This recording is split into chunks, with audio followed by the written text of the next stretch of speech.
fisica per arrivare a questo punto?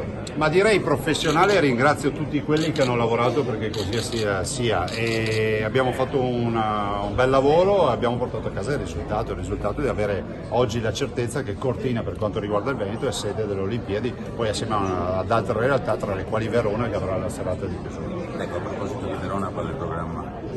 Il programma, la cerimonia di chiusura in Mondovisione avrà 22-23 mila spettatori in sede, in arena, ma poi ci saranno milioni di spettatori in giro per il mondo che vedranno la sublimazione di quello che sono state delle giornate delle Olimpiadi con uno spettacolo, e quindi ancora Veneto, ancora identità e ancora sport. Budget e governance.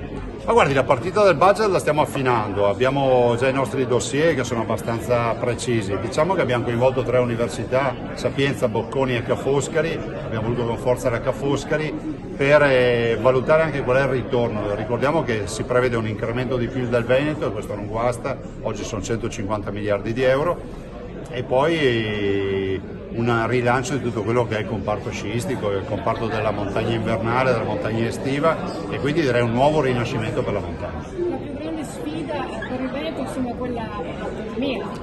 Beh sì, l'autonomia, però noi abbiamo dato anche una grande dimostrazione che la Baviera d'Italia, la Lombardia e il Veneto hanno dimostrato di essere in grado di affrontare un evento come questo, di metterci le garanzie e di portare a casa la candidatura.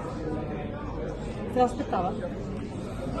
Ci ho sperato tanto, poi io ho già vissuto il trauma dell'apertura della busta col nome degli altri, e quindi ho vissuto già l'apertura con la busta con scritto ore, quindi Svezia e non Cortina nel 2014 per i mondiali di sci. Stavolta è andata bene a noi, è andata meglio perché ci ha portato a casa le Olimpiadi. Che vantaggi porterà il nostro paese? Guardi, intanto mi risulta che in queste ore non si parla più della lettera dell'Europa, dello spread o di altre robe, ma si parla delle Olimpiadi.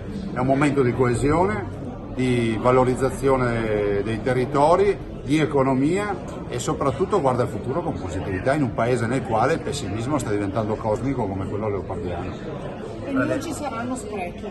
No, è una regola fondamentale, il nostro dossier è stato premiato per questo. Se qualcuno pensa che si possano ancora realizzare cattedrali nel deserto per poi sprecarle perché poi nessuno le utilizzerà, non accadrà così.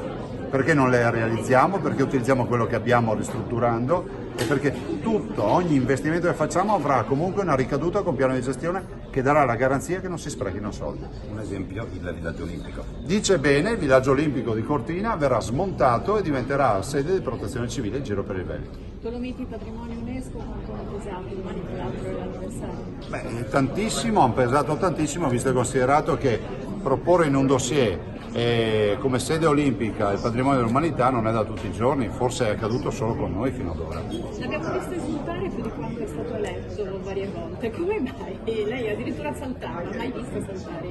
Beh, è stata una soddisfazione, è stata più soddisfazione della laurea, delle mie elezioni, perché comunque questa me la sono sentita fino al primo giorno, ci ho creduto. Abbiamo avuto tutta la strada in salita, non siamo stati aiutati nelle prime fasi, poi oggi penso che il paese è tutto pro Olimpiadi, e questo mi fa piacere. Presidente, questa per il Veneto è andata bene, quindi fa ben sperare anche per l'autonomia a questo punto. Ma direi che ci sono tutti i presupposti, insomma, noi abbiamo fatto i compiti per casa, ho parlato anche col Presidente del Consiglio Conte. A Losanna noi non abbiamo null'altro da aggiungere, abbiamo presentato un progetto che è assolutamente sottoscrivibile, in linea con la legge. Il governo ci presenti una controproposta, ci presenti una proposta di limatura, e vedremo se si potrà trovare un accordo. Prego, facciamo. Grazie.